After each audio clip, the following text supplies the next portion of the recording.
Jésus explique la signification intégrale de l'amour.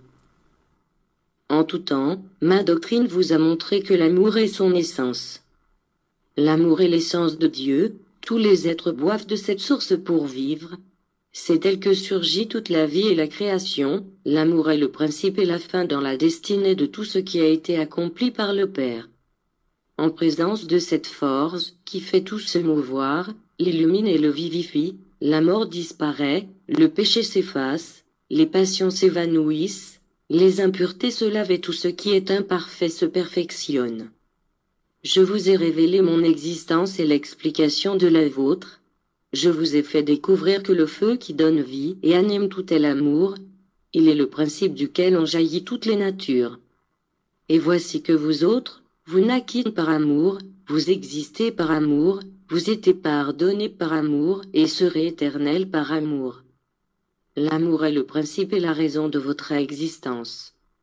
Ô humanité, comment pourriez-vous vivre sans ce don? Croyez-moi, nombreux sont ceux qui portent en eux la mort, et d'autres sont malades par le seul fait de n'aimer personne. Le baume qui en a sauvé beaucoup a été l'amour, et le don divin qui ressuscite à la vraie vie, qui rachète et qui élève, est aussi l'amour. Aimez. Celui qui n'aime pas porte en lui une profonde tristesse, celle de ne pas avoir, de ne pas ressentir le plus merveilleux et le plus élevé de la vie. Ce fut ce que Jésus vint vous enseigner avec sa vie et avec sa mort, et ce qu'il vous légua par sa divine parole condensée dans la phrase « Aimez-vous les uns les autres », avec ce même amour que je vous ai enseigné. Le jour viendra où ceux qui n'ont pas aimé, se débarrassant de leur amertume et de leurs préjugés, viendront et se reposeront en moi, puis retourneront à la vie en écoutant ma douce parole, à la tendresse infinie. En vérité, je vous dis que c'est dans l'amour que réside ma force, ma sagesse et ma vérité. Il est comme une échelle infinie qui se présente sous différents aspects et qui va depuis les formes inférieures des humains jusqu'aux plus élevés des esprits qui ont atteint la perfection. Aimez, même que ce soit à votre manière, mais aimez toujours. Ne haïssez pas, parce que la haine laisse une empreinte de mort, tandis que l'on pardonne par amour et que s'efface toute rancœur. Je vous déclare que celui qui n'aime pas ne manifeste pas son amour sous la forme la plus élevée et avec une absolue pureté, il lui manquera le vrai savoir et il possédera bien peu. En revanche, celui qui aime avec tout son esprit et toutes les facultés dont il a été doté, portera en lui la lumière de la sagesse et sentira qu'il est réellement le propriétaire de tout ce qui l'entoure, parce que ce que possède le Père est aussi propriété de ses enfants. L'amour vous accordera la sagesse pour comprendre la vérité que d'autres cherchent inutilement par les voies scabreuses de la science. Permettez que le Maître vous guide dans tous vos actes, paroles et pensées. Préparez-vous à suivre son doux et amoureux exemple et vous manifesterez l'amour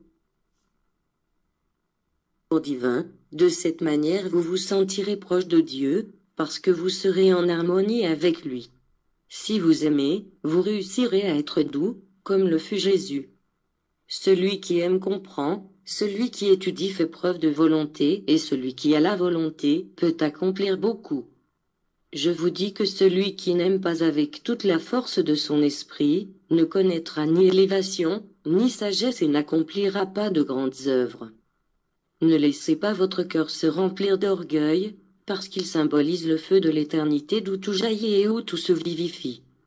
L'esprit se sert du cœur pour aimer au travers de la matière. Si vous aimez seulement par la loi de la matière, alors votre amour sera éphémère, parce que cette loi est limitée. Mais lorsque vous aimez spirituellement, ce sentiment s'assimile à celui du Père, qui est éternel, parfait et immuable. Toute la vie et tout ce qui a été créé sont en relation avec l'Esprit, parce qu'il possède la vie éternelle. Ne vous limitez pas, aimez-moi et aimez-vous, puisque vous possédez cette étincelle de l'être, qui n'a pas de limite pour aimer, qui n'est autre que Dieu lui-même. Élevez-vous sur le chemin qui vous conduit à la cime de la montagne et, à chaque pas que vous posez, vous comprendrez mieux mes enseignements et vous vous perfectionnerez, pour interpréter le langage divin. Quel est le langage de l'esprit? L'amour. L'amour est le langage universel de tous les esprits. Ne voyez-vous pas que l'amour humain, lui aussi, parle? Souvent, il n'a pas besoin de mots, il s'exprime mieux par les actes et les pensées. Si l'amour humain se manifeste de cette manière, comment sera votre langage après vous être perfectionné dans ma loi? Si vous contemplez que je suis la sagesse, cette sagesse jaillit de l'amour. Si vous me reconnaissez en tant que juge, cette justice se base sur l'amour. Si vous me considérez puissant, mon pouvoir est établi dans l'amour. Si vous savez que je suis éternel, mon éternité provient de l'amour, parce que l'amour est vie et la vie rend les esprits immortels. L'amour est lumière, vie et savoir. Et je vous ai donné cette semence depuis le commencement des temps, l'unique semence que moi, comme cultivateur parfait, j'ai semée dans les terres, que sont vos cœurs.